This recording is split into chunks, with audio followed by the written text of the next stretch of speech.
everyone! Today I am going to be doing my September wrap-up. The first book that I finished in September was The Couple Next Door by Sherry LaPena. This is an adult thriller novel, and this was the first adult thriller I had ever read. I had heard a lot of great things about this book, so I knew that this was the first one that I wanted to pick up because I own like a ton of adult thrillers that I've gotten from my library book sales, but I had never known which one to really start with as like a newbie to this genre. So I decided I would start with this one. So if you don't know what this book is about, we follow a couple who have this baby and they're going over to a party at their next door neighbor's house, and the babysitter cancels at the last minute, so they decide to just leave their baby in their house and take the baby monitor with them to the neighbor's house for the party, and then like every half hour one of them goes over to check on the baby. When the party is over, they go back to the house and find that their baby is missing. So in this book, I heard a lot of great things about it, but I actually really questioned it because I immediately thought, how can that be a good mystery? If you're going to leave your baby in a house, nothing but bad things are going to come from that. So I just didn't know how it was going to go. But I'll be honest, the first probably 100 pages, I was pretty much on the edge of my seat. I had no idea what was going on. I kind of suspected a few people, but I didn't really know what was going on, and I really enjoyed all of the character perspectives from it, and it just had this really eerie vibe about it. Then the first twist happened, and I know some people consider saying that there is a twist in this book as being a spoiler. I don't think so, because like every thriller is gonna have a twist in it. Spoiler alert, this one had two or three, I would say. Personally, even though this was the first adult thriller I'd ever read, I'd read quite a few, like even mystery novels. I feel like you rate them off of the twist. Like everything adds up to the twist. That is what has to be good in the story in order to have a good thriller or a good mystery. So even though this was my first adult thriller, I'd read lots of YA mystery and thrillers, so I was looking forward to the twist and I wanted it to be good. So halfway through the book, the first twist happens and it completely ruined the story for me. I was just like, that was such a dumb thing. I almost kind of wish it would have happened towards the end, that could have been revealed, because I just wanted to keep on the suspense train for a little bit longer, but alas, it was pretty much ruined for me halfway through. I thought it was dumb.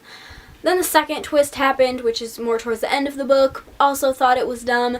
Then the twist on kind of like the last page happened. That one was a little bit better, but I also kind of hate when books aren't fully concluded. So when it happens on the very last page, like that happens and then the story's over, and I kind of want to know what happened after that. So yeah, overall I think I gave this 3 stars, but I was pretty disappointed with the conclusion of this story. The next book that I read was Reflection by Elizabeth Lim. This is the 4th book in the Twisted Tales companion series. If you don't know what Twisted Tales is, it's a series of books that you don't have to read in order because they're not connected, but they basically take the Disney films and put some kind of twist on them. I've read every single one that they've put out so far except for The Little Mermaid, which is the most recent one that they put out, but this one was released earlier this year and I bought it as soon as it came out, but I only just got around to reading it in September. I do plan on doing a full review video for this, so I don't want to talk about it too much in this video so I don't keep repeating myself, but as you can tell, it tells the story of Mulan, but in this book we open when they're on the mountain and she shoots the cannon into the mountain and it causes an avalanche.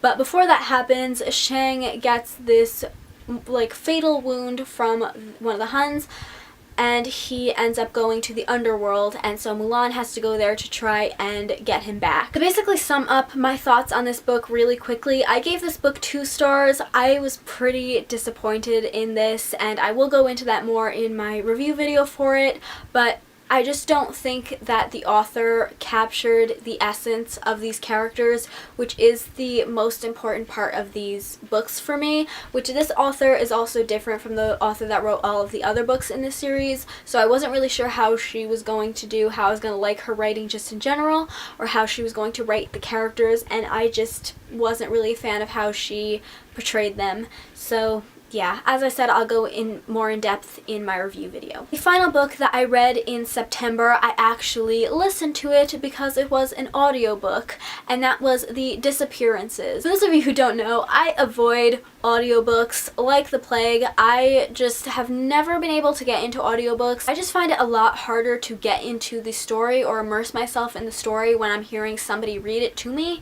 and I also just find them incredibly easy to fall asleep to. So anytime I've ever listened to an audiobook in the past, I've only listened to about half the story because I would fall asleep all the time, which did happen a couple of times with this book, which I will get into in a second. But to tell you what this book is about, basically it is a historical fiction with a bit of magical realism. So it's set in the 40s, and we follow a girl and her brother, but it's told from the perspective of the girl, and their mother has just passed away and their father has been drafted into the war, so they are going to live with an old friend of their mother's. So they go to this town that's a little bit strange, and one thing that they notice when they get there is that there are no mirrors anywhere.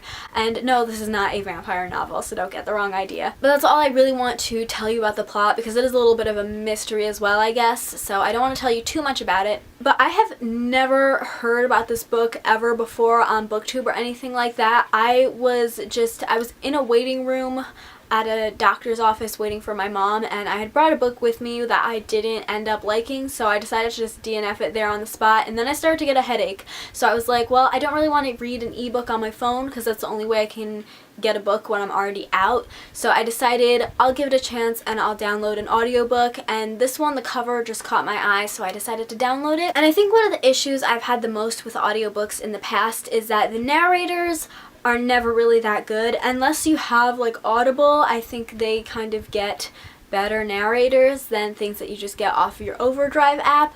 But this narrator was surprisingly very good at what she did, and I was able to connect with the story and the characters a lot better than any other audiobook I've ever listened to. I did still definitely have the issue of falling asleep a lot while listening to this, or even just like generally zoning out. So I know for a fact that there are some parts of the story that I missed because I would fall asleep and then not know where exactly in the story I was.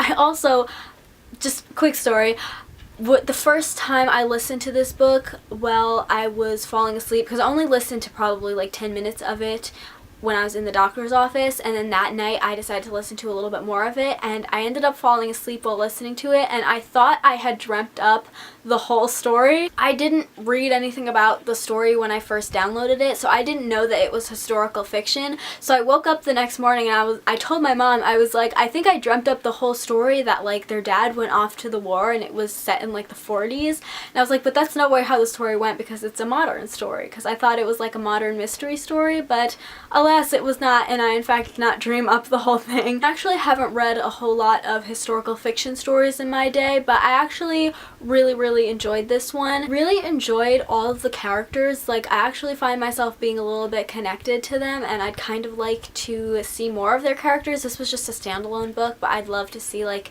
a second novel following the same characters but with some kind of different mystery to it. I also really liked the setting of the town they were in. It reminded me of a very like Tim Burton-esque kind of town. Overall, I gave it 3.75 out of 5 stars, and I would love to hear more people talking about this on BookTube because I've literally never heard of this book before.